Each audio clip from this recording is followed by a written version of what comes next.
नमस्कार सभी को, विश्लेषण में आपका स्वागत है। हम विजन एज का टेस्ट सीरीज कर रहे थे जिसमें हमारा पहला टेस्ट चल रहा है। इस टेस्ट का ये 5वां सेशन है। 60 क्वेश्चन हो चुके हैं। पॉलिटी का टेस्ट है ये। इस टेस्ट का आपको पीडीएफ ग्रुप में मिल जाएगा और ग्रुप का लिंक आपको डिस्क्रिप्शन में मिल जाएगा। तो चलिए बिना किसी देरी के शुरू करेंगे। अगर आपको स्पीड धीरे लग रही हो तो 1.25 या फिर 1.5 पे देख सकते हैं। वैसे धीरे है तो मैं बोलता नहीं हूँ। तो चलिए हम शुरू करते हैं।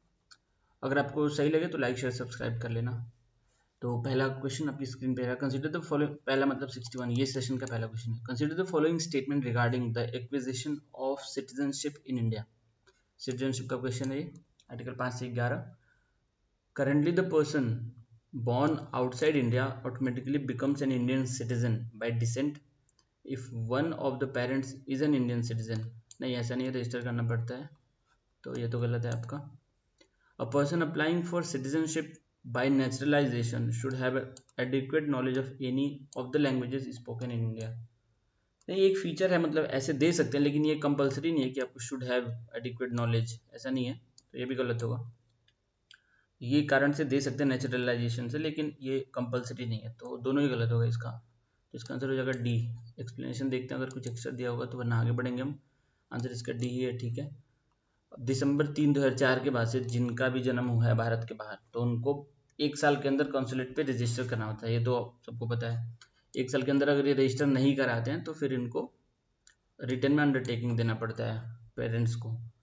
तो अपने आप से नहीं कोई सिटीजन हो जाता है, उनको रिटर्न में देना पड़ता है या फिर कॉन्सुलेट से रजिस्ट्रेशन कराना पड़ता है। अगला देखते हैं क्या स्टेटमेंट है। An application for registration of the birth of a minor child to an Indian consulate shall be accompanied by an undertaking in writing from the parents of such minor child that he or she does not hold the passport। या किसी दूसरे देश का उसके पास passport ना हो, जो भी बच्चा है, छोटा बच्चा बच्ची हो, तो ही उनको सिटीजनशिप मिले, क्योंकि भारत में सिंगल ही सिटीजनशिप अलाउड है। सेंट्रल गवर्नमेंट में on an application grant certificate of naturalisation. ये लैंग्वेज के बेसिस, मतलब किसी को, मतलब ये कंपलसरी नहीं है, बात ये है, वैसे दे सकते हैं टू एनी पर्सन अगर वो इलीगल इमिग्रेंट माइग्रेंट नहीं है तो if he possesses adequate knowledge of language specified in 8th schedule of the constitution, जो 22 भाषाएं भारत की। अगले प्रश्न पे चलते हैं। इसका डी था, ठीक है। The power to specify that the people of a foreign territory shall be citizen of India when a foreign territory becomes part of India is vested in. तो ऐसे पढ़ने में हमें लगेगा कि पार्लियामेंट है, लेकिन पार्लियामेंट नहीं होगा, इसका यूनियन गवर्नमेंट होगा। भारत सरकार के पास ये शक्तियां होती हैं कि भारत अगर किसी टेरिटरी को अपने अंदर लेता है तो उसके कौन से लोग भारत के नागरिक बनेंगे। जैसे कि अभी मान लो कि कोई किसी देश के साथ भारत का विलय करता है कोई देश, सिक्किम भी पहले भारत से था, तो भारत सरकार डिसाइड करेगी कौन नागरिक बनेगा भारत का। यूनियन गवर्नमेंट होगा इसका। वैसे हम जनरली सोचेंगे पार्लियामेंट। देखो, if any foreign territory becomes a part of India, government of India specifies the person who among them people will be citizen of India, ठीक है। और ये होता है गवर्नमेंट ऑफ इंडिया, जैसे कि पौंडीचेरी के लिए ऑर्डर इशू किया था भारत सरकार ने। अगले प्रश्न में चलते हैं। Under the citizenship amendment act 1955, ये 2 बार अमेंडमेंट तो भी हो चुका है इसमें। अभी सीए आया था इसके पहले, जिसमें बहुत सारा बवाल मचा था। अगले प्रश्न पे चलते हैं। Consider the following statement regarding the Pitt's India act of 1784। देखो, ये जो chartered act council of government of India act, ये हर बार इससे क्वेश्चन आता है, पक्का ही है, तो इसको थोड़ा डिटेल में हम किसी वीडियो में किसी दिन करेंगे। अभी मैं बता देता हूँ। वैसे तो सबसे पहले 1773 में आया था रेगुलेटिंग एक्ट ऑफ 1773। उसके बाद 3 याद करने में मेन, 1773 वाला, 81 वाला और 84 वाला। उसके बाद 20 जोड़ते जाएंगे तो हमारा आ जाएगा। जैसे सबसे पहले 73 में आया था, उसके बाद 1781 में आया था, फिर 1784 में आया था, फिर 1893, फिर उसके बाद 1913, फिर 33, फिर 1890, 1853 और 33 में 3, मतलब 20-20 साल का गैप देके ऐसे आया था। तो ये पिट्स इंडिया एक्ट का पूछा है। पिट्स इंडिया एक्ट का मेन फीचर ये था ना कि उसमें सेंट्रलाइजेशन, जैसे पहला कंसोलिडेशन यहीं पे किया था इन्होंने। तो इसमें एक कोर्ट ऑफ डायरेक्टर बनाया था और एक बनाया था बोर्ड ऑफ कंट्रोल था, बोर्ड बीओसी और सीओडी। हाँ, तो ये बोर्ड कोर्ट ऑफ डायरेक्टर का काम था कि ये आपका जो कमर्शियल एस्पेक्ट है कंपनी को वो देखेंगे, जो ईस्ट इंडिया कंपनी थी। और जो बोर्ड ऑफ काउंसिल था वो आपका देखेगा, सॉरी, बोर्ड ऑफ कंट्रोल जो था वो देखेगा आपको पॉलिटिकल अफेयर। तो इसमें क्या दिया, it allowed the court of directors of East India Company to manage political affairs in India, उल्टा लिखा है, ये कमर्शियल होगा, तो ये आपका पहले ऐसे ही गलत हो जाता है। The company's territory in India where for the first time, हाँ देखो ये भी था, पहली बार भारत में जो टेरिटरी अक्वायर करके रखी थी कंपनी, मतलब अक्वायर कर लूट के रखी थी, उसको ब्रिटिश पोजेशन इन इंडिया कहा गया, मतलब ब्रिटिश का है वो भारत में जो भी अधिकार है उस पर। तो इसका दूसरा ये सही है, तो इसका सेकंड ऑप्शन हो जाएगा आंसर। देखते हैं क्या दिया इसमें, ये बहुत इंपॉर्टेंट है, हर बार आता है ये कहीं ना कहीं से घुमा फिरा के। पिट्स इंडिया एक्ट ऑफ 1784, ये रेगुलेटिंग एक्ट में जो गलतियां हुई थी उसको रेक्टिफाई करने के लिए आया था ये वाला एक्ट।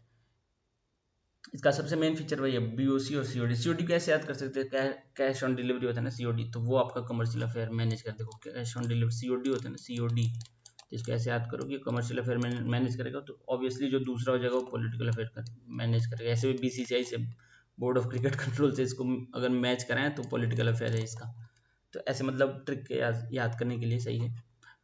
तो इसके फीचर्स क्या थे मैंने बताया ये वाला, तो it empowered the board of control to supervise and direct all operations of civil and military governments and or revenues of the British possessions in India. The act was significant for two reasons. The company, ये तो first time British position, इसको तो हमने देखा ही है ऊपर। The British government was given supreme control over companies affairs and it's administration in India. उसके बाद धीरे धीरे अपना ये पकड़ बनाते मजबूती करते गए। इसी वाली एक्ट के थ्रू उसको क्या, जो बॉम्बे और मद्रास था, ऊपर हमने कैलकुलेशन किया, तो जो बॉम्बे और मद्रास था उनका इंडिपेंडेंस जो कलकत्ता वाला गवर्नर था उसके अंडर डाल दिया था। तो इस क्वेश्चन को हम अब आगे करते हैं। अगला प्रश्न, अगला प्रश्न किधर गया, question number 64। According to the Indian constitution which among the following categories of person would be eligible to become citizen of India on 26 जनवरी 1950। देखो जिस दिन लागू है संविधान उस दिन की बात कर रहे हैं, तो 26 जनवरी 1950। A person who is resident in India for 5 years immediately before independence, who is resident in India before independence, नहीं ये नहीं है। A person who migrated to Pakistan from India after 1 March 1947 but later return to India for resettlement. हाँ जो वापस आ गए थे उनको तो मिला था, मतलब वो भारत के नागरिक हो गए थे, लेकिन इसका थ्रेशोल्ड था 1948 का कोई डेट है उस दिन तक था, तो 1947 की बात हो रही है, तो ये सही है आपका। आगे देखते हैं, अच्छा कोई एक ही सही होगा तो फिर शायद यही होगा, देखते हैं आगे। A person whose parents were born in undivided India and who migrated to India from Pakistan before 26 जनवरी 1950। तो ये 1950 से पहले, लेकिन डेट तो हमारा 48 ही है ना, 48, तो ये वाला उतना सही नहीं है, ये भी गलत है क्योंकि 48 ही थ्रेशोल्ड माना था। A person whose parents were, ये बहुत स्पेसिफिक डेट है, सिटीजनशिप वाले चैप्टर में लक्ष्मीकांत में आपको मिल जाएगा।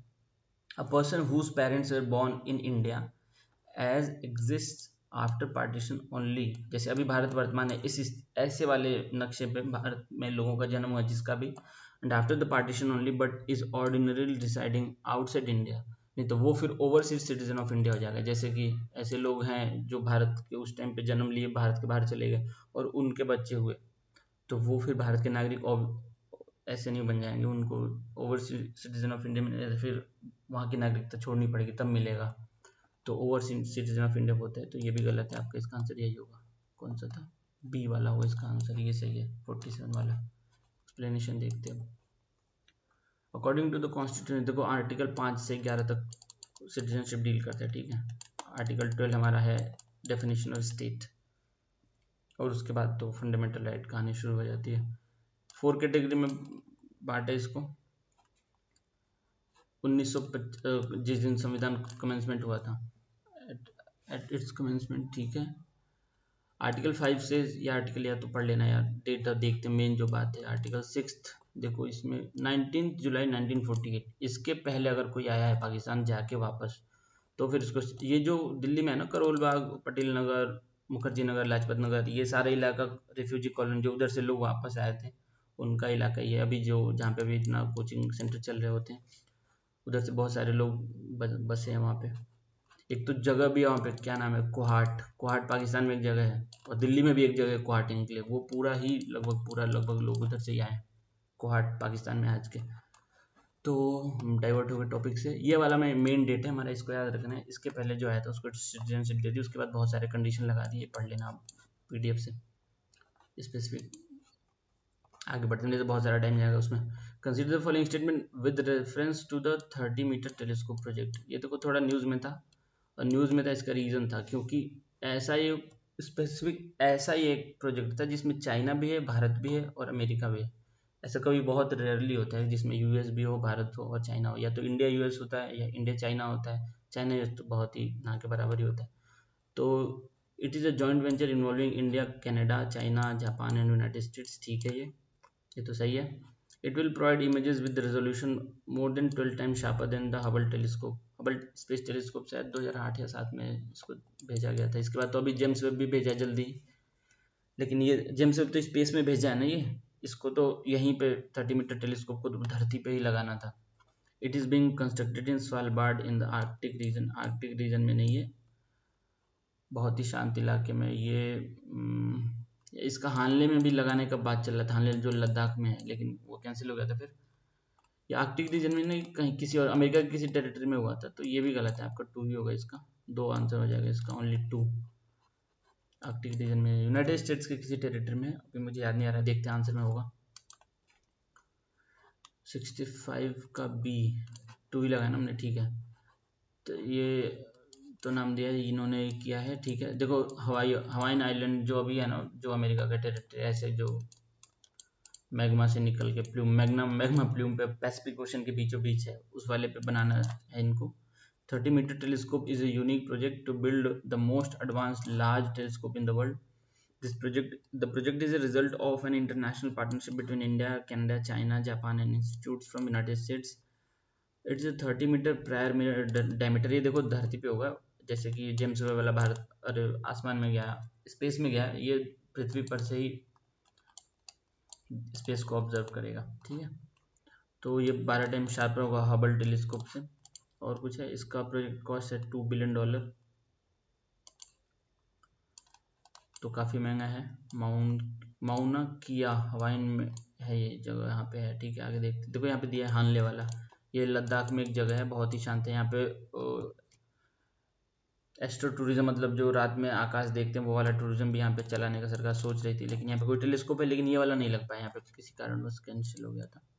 बढ़िया लोकेशन मिल गया था इनको यूएस में ही। तो अगला देखते हैं हम। Consider the following statement. Statement 1, the parliamentary system is based on the doctrine of separation of power between the legislature and executive.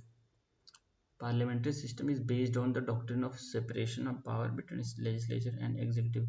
Separation of power तो होता है, लेकिन ये कोऑपरेशन होता है मेन। ये जो मेन फीचर है पार्लियामेंट्री नहीं, प्रेसिडेंशियल फॉर्म ऑफ गवर्नमेंट का है, जो कि यूनाइटेड स्टेट्स में है। क्योंकि वहाँ पे मंत्री वो अपनी मर्जी से किसी को भी चुन लेते हैं, मतलब बना देंगे किसी को। तो ऐसे तो भारत में नहीं, भारत में तो सांसद होते हैं, वही मंत्री बनते ज़्यादातर, नहीं भी हो तो बाद में बनना ही पड़ता है उनको सांसद। तो ये लेजिस्लेचर और एग्जीक्यूटिव में कोऑपरेशन होता है पार्लियामेंट्री सिस्टम में। सेपरेशन ऑफ पावर होता है आपका उसमें प्रेसिडेंशियल फॉर्म है, तो ये आपका गलत है।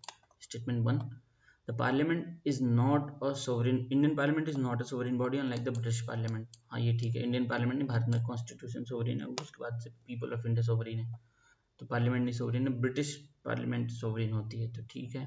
तो ये आपका सही है। Statement 1 is wrong, second is correct, ये तो ऐसे ही नहीं होगा, ये भी एक्सप्लेनेशन तो नहीं है इसका। Statement 1 is incorrect, statement 2 is correct, ये होगा आपका आंसर। 66 का डी, 66 का डी, ठीक है। Parliamentary system and presidential system, ये लक्ष्मीकांत में दिया है, पहले से पढ़ा नहीं होगा तो वैसे भी नहीं समझ में आएगा। ये मैं जान लो कि जो प्रेसिडेंशियल सिस्टम उसमें बिल्कुल एकदम बढ़िया से सेपरेशन ऑफ पावर रहता है, लेकिन इसमें थोड़ा डाइल्यूशन रहता है। अभी हम देखते हैं। Modern democratic government are classified into parliamentary or presidential based on the nature of the relation between executive and the legislative organ of the government. The parliamentary system of government is one in which the executive is responsible to the legislature for its policies and act. जैसे कि भारत में होता है, जो भी कानून सरकार बनाती है तो जो मंत्रिमंडल है वो रिस्पॉन्सिबल होगा लेजिस्लेचर, लोकसभा के लिए। The presidential system of government, on the other hand, it is one in which executive is not responsible to the legislature for its policies or acts, जैसे कि अमेरिका में है, and it's constitutionally independent of the legislature in respect of its term of office. तो यहाँ पे separation of power बिल्कुल अलग अलग है, यहाँ पे थोड़ा डाइल्यूट हो गया है। अब ये तो हमें पता है, फिर भी देख लें क्या टाइम हो रहा है, 7 बजने वाला, देख लेते हैं थोड़ा सा। Constitution of India opted for British parliamentary system, और इसके फीचर्स ये हैं। The Indian parliament is not a sovereign body unlike the just like British parliament, क्योंकि भारत में हेड ऑफ स्टेट रिपब्लिक जैसे कि हम चुन के भेजते हैं, मोनार्की नहीं है, और ब्रिटिश में वहाँ पे मोनार्की, इंग्लैंड में। अगले पे चलते हैं। अगला प्रश्न किधर गया? विच of the following directive principle is based on Gandhian ideology? देखो हमारा जो वो है डीपीएसपी एक सोशलिस्ट है, गांधीयन है, और एक और कुछ है याद नहीं आ रहा मुझे, मतलब अलग अलग दो तीन आइडियोलॉजीज पे बटा हुआ है। मेनली गांधीयन आइडियोलॉजी पे क्वेश्चन पूछ चुका था एक बार, यूपीएससी प्रीलिम्स में भी पूछा था कुछ अभी पिछले 1-2 साल पहले। To promote cottage industries on individual और cooperation basis in rural area, बिल्कुल ये गांधी जी वाला है, खादी चरखा वाला, जो गांधी जी बोलते थे हमें चरखा चलाना है, तो ये ठीक है। टू ऑर्गेनाइज, इसमें से कोई एक ही आंसर होगा तो हमारा यही होना चाहिए, फिर भी पढ़ लेते हैं हम। To organise agriculture and animal husbandry on modern scientific lines, ये नहीं है Gandhian philosophy. To raise the level of nutrition and the standard of living of people and to improve public health, ये भी गांधीयन, ये सोशलिस्ट है, तो आपका ये होगा all of the directive principle based on, ये भी गलत है। इसमें तो ऑल ऑफ द अबव दे दिए तो वैसे भी नहीं होगा। अगला प्रश्न, इसका एक्सप्लेनेशन देख लेते हैं थोड़ा बहुत ऊपर से। गांधीयन फिलोसफी प्रिंसिपल्स पे आपके देखो ये आर्टिकल 40 है जो पंचायत वाला है, और प्रमोट कॉटेज इंडस्ट्रीज ये आपका गांधीयन फिलोसफी है, आर्टिकल 43। और कोऑपरेटिव सोसाइटीज़ के लिए तो भारत सरकार ने मंत्रालय बना दिया है एक अलग से। Promotion of promote educational and economic interest of SC/STs and weaker sections, तो ये सब आपका गांधीयन प्रिंसिपल है। और ये जो न्यूट्रिशन वाला था ये आपका सोशलिज्म वाला है, सोशलिस्ट प्रिंसिपल है फिलोसफी। अगले प्रश्न पे चलते हैं हम। Consider the following countries, Bahrain, Iran, Kuwait, Arabia, Saudi Arabia. क्या पूछा क्या है? How many of the above countries share boundary of the Persian gulf? Persian gulf जो सऊदी अरेबिया के ऊपर वाला हिस्सा है, जैसे ये वाला मान लो, ये हो गया भारत ऐसे, तो यहाँ पे हो गया पाकिस्तान, यहाँ पे हो गया ईरान, तो ईरान के नीचे वाला जो हिस्सा आता है ना, और ये जो अरेबियन पेनिनसुला है ऐसे, तो ये वाला हिस्सा जो होता है ये वाला होता है हमारा पर्शियन गल्फ। तो इसके साथ बॉर्डर बहरीन शेयर करता है, ईरान तो करता ही है बिल्कुल, कुवैत भी करता है, सऊदी अरेबिया तो करता ही है, तो इसका ऑल 4 हो जाएगा आंसर।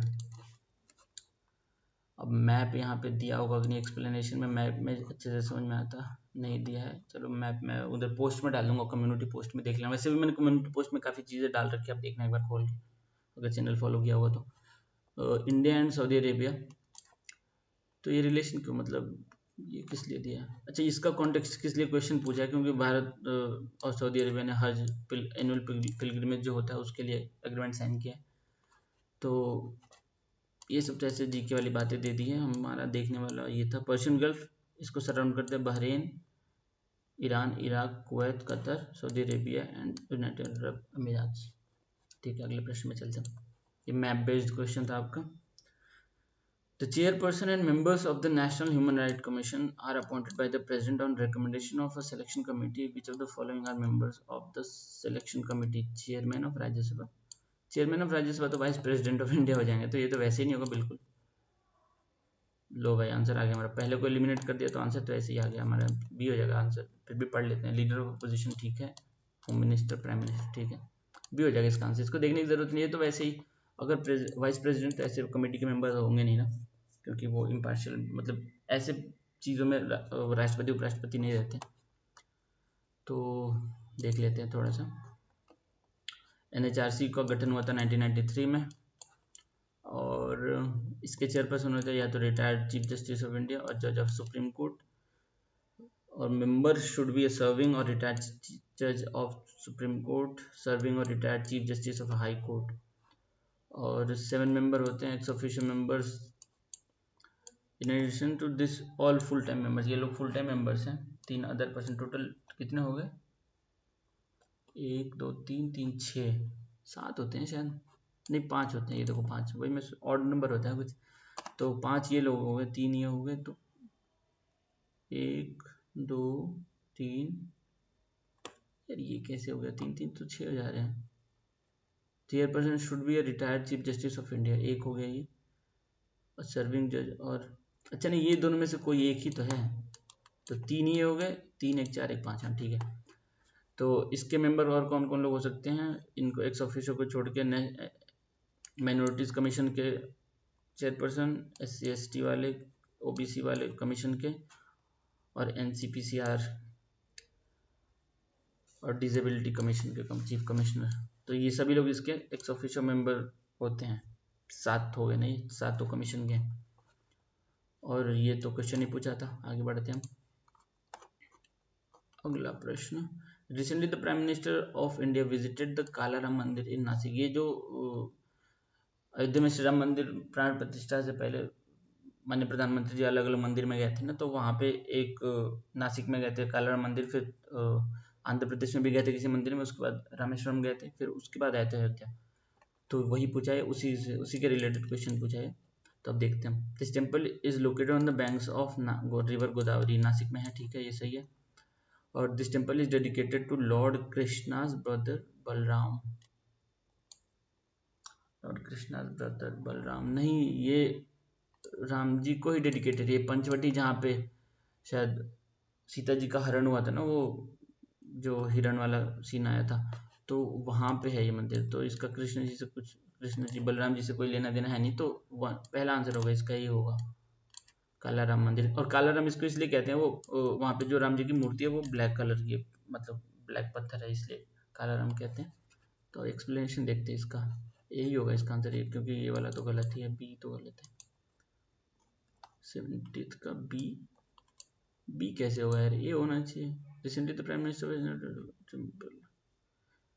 ये गलत ध्यान से पढ़ते हैं तब पता चलेगा। वैसे ये तो पक्का है, कृष्ण ब्रदर बलराम, वो रामायण से लेना देना है इस ये वाले प्लेस का। पढ़ो भाई इसको, क्या लिखा है इसमें। The recently the prime Minister of India visited Kalaram Mandir on the banks of Godavari the Panchavati area. देखो मैंने कहा था ना, वो जहाँ पे सीताहरण हुआ था वही वाला जगह है ये। It was built in 1792 with the efforts of Sardar Rangkar Odhekar. तो फर्स्ट स्टेटमेंट इज करेक्ट, ठीक है। It is a temple situated in the Panchvati area of Nasik. The temple derives its name from black statue of Rama. The literal translation is black Ram. देखो भाई काला राम इसीलिए नाम है। The sanctum sanctorum also houses the statues of goddess Sita and god Lakshman. जो यहाँ पे लक्ष्मण रेखा भी शायद यहीं पे खींची गई थी। Thousands of devotees visit the temple every day. In 1930, देखो यहाँ पे बलराम जी का कोई उल्लेख नहीं आया, तो वो आंसर ही गलत दिया इन्होंने। यहाँ पे आंसर ये होगा ए, लिखा भी statement second is not correct, तो फिर कैसे ये बी हो गया भाई। देखो इसमें ये स्टेटमेंट करेक्ट बी नहीं है, तो फिर कैसे होगा, आंसर गलत है विजन वालों का। बी आर अम्बेडकर, और जो हुआ था ना टेम्पल एंड ट्री मूवमेंट, वहाँ वाला जो महाराष्ट्र में हुआ था 1930 में, डॉक्टर बाबा साहब अम्बेडकर और ये मराठी टीचर पांडुरंग सदाशिव सने, तो ये लोग ने वहाँ पे दलित लोगों को मंदिर में जाने के लिए यहाँ पे विरोध प्रदर्शन किया था, मतलब इनको एक्सेस मिलना चाहिए। तो ये वही वाला मंदिर है। आंसर गलत है इसका, अपने भी PDF में सही कर लेना। अगले प्रश्न में चलते हैं हम। Consider the following statement with respect to Lokpal. Lokpal consist of a chairperson with maximum of 8 members, maximum 8 members. हाँ ठीक है, 8 लोग ही होते हैं, 8 लोग होते हैं मैक्सिमम ऑफ 8 पर। एक सेकंड रुक जाओ, इसको होल्ड करते देखते आगे। 50% of the members of Lok Sabha Lokpal shall be judicial members. हाँ ये तो ठीक है। और the prime minister and members of the union cabinet are excluded from the jurisdiction of Lokpal. नहीं ये गलत है, प्राइम मिनिस्टर इंक्लूड होते हैं जुरिसडिक्शन से। तो अब ओनली 1 होगा या तो फिर ओनली 2 होगा। पहले वाले में मुझे थोड़ा वो नंबर में डाउट है, मैक्सिमम 8 होते हैं कि 8 ही होते हैं, तो ये मैक्सिमम लिख दिया ना, इसलिए थोड़ा फंस गया मामला। 2 दूसरा तो सही है आपका, देखते हैं इसका आंसर 1 या 2 होगा। 71 का बी मतलब कि ओनली 2, ठीक है। अब देखो ये लोकपाल लोकायुक्त आया था, जो इंडिया अगेंस्ट करप्शन मूवमेंट चला था 2011-12 के आसपास, जिसमें माननीय मुख्यमंत्री अरविंद केजरीवाल जी निकले थे और अन्ना हजारे थे उसमें प्रमुख भूमिका में। तो उसके बाद ये एक्ट पास हुआ था। It seeks to establish the institution of Lokpal at centre and Lokayukta at the level of state and the seeks to provide a uniform vigilance and anti-corruption roadmap for the nation both at center and states. The jurisdiction of Lokpal include Prime Minister, Ministers and Member of Parliament. ABCD officer, मतलब group ABCD central government के।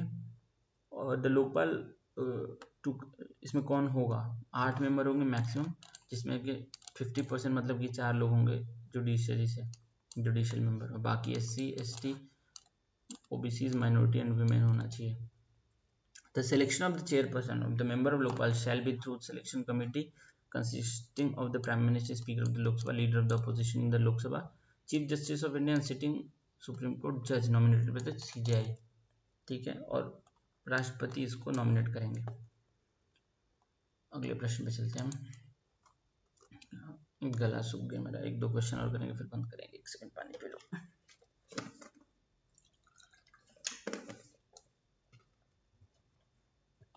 Consider the following statement regarding the expression union of states under Article 1. All the states, union of states तो काफी ज्यादा चुनाव की वजह से आ गया था न्यूज में।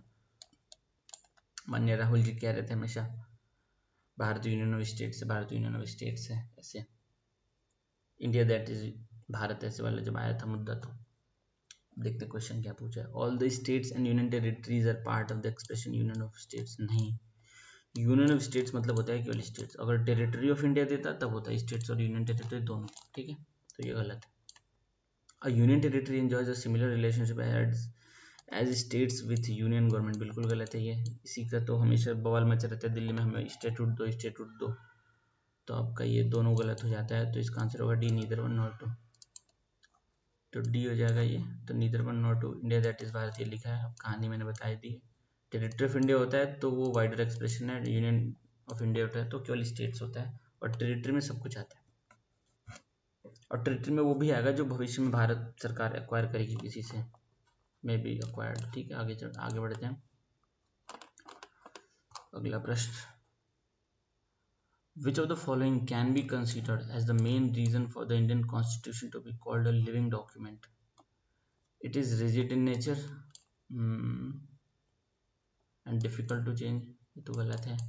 अडॉप्ट करेगा ना, इट अडॉप्टेड सेवरल पर्सन, ये भी गलत है। It can be amended and evolve से चेंजिंग सिचुएशन, ये सही है। इसको देखने की जरूरत नहीं है, ऐसे ऐसे छोटे छोटे क्वेश्चन का आंसर नहीं देखेंगे। प्रोविजन ऑफ राइट, ये भी गलत है, आंसर इसका सी होगा। अगला प्रश्न करते हैं। How many of the following could come under reasonable restriction provided by the Indian constitution on exercise of freedom of speech and expression? मतलब इसमें से कौन सा फ्रीडम ऑफ स्पीच एक्सप्रेशन का हवाला देके हम कुछ भी नहीं कह सकते। ठीक है, leaking classified material by N intelligence officer, इस पे तो सीधे लगेगा क्या, कौन सा एक्ट आता है यार, ऑफिशियल सीक्रेसी एक्ट, इस पे लग जाएगा, तो ये तो गलत ही है, ये फ्रीडम एक्सप्रेशन में नहीं आएगा। Giving speech to take up arms, ये भी गलत है, आप इनसाइड नहीं कर सकते वायलेंस के लिए। Speech which can hamper stability of government Lok Sabha, ये तो ठीक है, ये freedom of speech and expression में आता है, क्योंकि ये तो रोज ही कहते हैं विपक्ष वाले सरकार गिर जाएगी, सरकार गिर जाएगी, समर्थन खींच ले, तो मतलब इससे कोई स्पीच का मतलब freedom of speech and expression का लेना देना नहीं है सरकार गिरने से। और कंटेम्प्ट ऑफ कोर्ट नहीं कर सकते आप, ये तो ठीक है, मतलब आप ये तीनों नहीं कर सकते हैं फ्रीडम ऑफ स्पीच के नाम पे। तो क्या पूछा हमने, तो could come under reasonable restriction, तो रीजनल रिस्ट्रिक्शन है, ये है, ये है और ये है, ये नहीं है, तो आंसर इसका होगा ओनली 3। एक्सप्लेनेशन देख लेते हैं हम, आंसर इसका सी है, मतलब ओनली 3 है। अब ये कहानी हम नहीं पढ़ेंगे क्योंकि इजी क्वेश्चन है ये, कुछ अगर ऐसा दिखता है इंपॉर्टेंट तो मैं पढ़ दूंगा, वरना इसको पढ़ने की कोई ज़रूरत नहीं है, कुछ नहीं इंपॉर्टेंट है इसमें। चलो आगे बढ़ते हैं। Consider the following statement regarding the amendment to of the Indian Constitution. A bill seeking amendment of the Constitution does not require the prior permission of the President. A bill seeking amendment to the Constitution, अगर amendment है तो prior does not require prior permission of the President. Amendment वाले में prior permission नहीं लेनी होती, बाद में पास करने के बाद देना होता है। ठीक है, bill seeking amendment to the constitution does not require prior permission. ठीक है, ये all constitutional amendment bills must be ratified by half of the state. ये तो कल ही हमने क्वेश्चन किया था, जो कुछ ऐसे प्रोविजन होते हैं जैसे कि स्टेट्स का नाम बदलना, स्टेट्स की बाउंड्री बदलना, वहाँ पे लेजिस्लेटिव काउंसिल हटाना है कि लाना है, या फिर लोकसभा या राज्यसभा में कोरम का जो है कि 1/10 होना चाहिए, तो ये सब बदलने के लिए आपको constitutional amendment bill half state से रेटिफाई नहीं कराना होता है, तो ये तो आपका बिल्कुल ही गलत है। और ये वाला फिर से पढ़ लेते हैं, बिल सीकिंग, हाँ इसमें रिक्वायरमेंट नहीं होती कॉन्स्टिट्यूशनल अमेंडमेंट के लिए, तो परमिशन तो ओनली 1 हो जाएगा इसका आंसर आपका। यही करके रहने देते हैं हम। 74th का सी दिया, मतलब एक सेकेंड, मुझे कुछ नहीं, 75 है ना यार, 75 का ए, 75 का ए हमने लगाया ना, 75 का ए, हाँ ठीक है, यही होगा। देखो, अमेंडमेंट करने के लिए आर्टिकल 368 है, जो कि कोई भी मिनिस्टर या फिर प्राइवेट मेंबर भी कर सकते हैं, और इसके लिए प्रायर परमिशन नहीं चाहिए होती है। ये बहुत इंपॉर्टेंट है, नहीं चाहिए होती है। तो पहले स्टेटमेंट तुम्हारा सही है। अब वो कल वाले एक्सप्लेनेशन में काफ़ी डिटेल में मैंने बताया था, अभी भी बताया क्वेश्चन पढ़ते टाइम भी, कि कुछ चीज़ें होती है जिसमें हमें नहीं चाहिए होता है हाफ स्टेट का कंसेंट। तो वो वहाँ पे बिल्कुल ब्लैंकेट लिखा है, मतलब पूरा ही लिखा है कि सब में चाहिए कॉन्स्टिट्यूशनल अमेंडमेंट। तो ऐसा नहीं है, सिंपल मेजोरिटी से भी कुछ काम हो जाते हैं। और अगर फेडरल फीचर को टच करना है, फेडरल प्रोविजन को, तब आपको हाफ ऑफ स्टेट से रेटिफाई कराना होता है, ठीक है। तो ये सेशन हम यहीं पे रहने देते हैं, 25 क्वेश्चन बच जाते हैं, इसको अगले सेशन में कंटिन्यू करेंगे और खत्म हो जाएगा फिर हमारा टेस्ट। तो thank you very much for watching. अगर आपको सही लगा तो लाइक शेयर सब्सक्राइब कर लेना। बाकी कम्युनिटी पोस्ट चेक करते रहना उधर चैनल पे, मैं न्यूज़ वहाँ पे डाल रहा हूँ, ठीक है। Thank you very much.